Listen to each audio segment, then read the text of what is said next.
अगर 3 साल जबर तशद्दुद गुमशुदगियां करके भी ऐसे ही जीतना था जनाब मोहतरम, तो ये सियासी लाशों को कब्रिस्तान में जाकर दफन कर दो।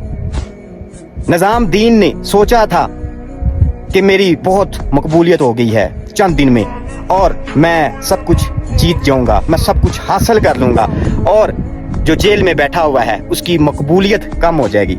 तो जनाब मोहतरम, ये आपकी भूल थी। पाकिस्तान की समड़ियाल की आवाम निकली और उन्होंने बताया, उनका नजरिया भी वही है जो 8 फरवरी को था, वही जवाब दिया है। अब समझदार हैं, इशारा ही काफ़ी है। इमरान खान को गिराने के लिए कुछ छोटी मोटी चीज़ें नहीं चाहिए।